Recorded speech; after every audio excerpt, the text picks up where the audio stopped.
আজ নিয়ে আসলাম আপনাদের একটা ড্রাগনের বাগানে। ঠিক আছে, কিভাবে ড্রাগন ধরে আছে এটা আপনাদের দেখানোর জন্য। আসলে এটা ফুল হয়, হ্যাঁ দেখেন এভাবে ড্রাগন হয়। ঠিক আছে, এগুলো ড্রাগনের বাগান। হ্যাঁ, আর এগুলো ড্রাগন কীভাবে যে দেখাবো বুঝাইতে পারছি না।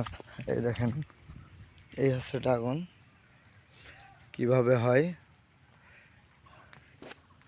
আসলে ড্রাগনের বাগানে আসলে পরে মনটা ভরে যায়। আসলে কোনটা ধরবেন কোনটা রাখবেন এগুলো তো আসলে কেবল হচ্ছে ধরেন কাঁচা, মানে কেবল হচ্ছে আর কি, প্রত্যেকটা থোকায় থোকায় ধরছে।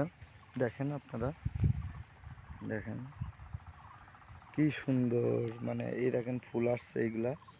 ঠিক আছে, দেখেন এগুলো ফুল আসছে। এইগুলো হাইব্রিড জাতীয়, এগুলো আপনার কেজি কেজি হয়ে যায়।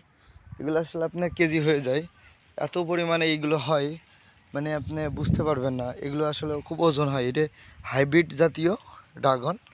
হ্যাঁ, এগুলো দেখেন, এগুলো দেখেন, এগুলো দেখেন হাইব্রিড। এগুলো ফুল ফুল ধরছে, ফল ধরছে। ঠিক আছে, আসলে খুব লাভজনক একটা ব্যবসা।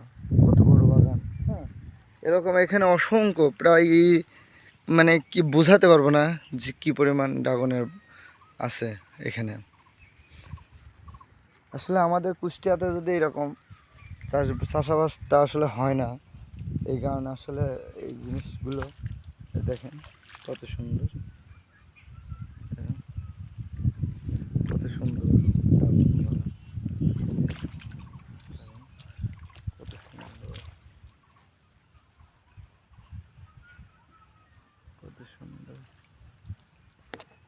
দেখেন, দেখছেন আসলে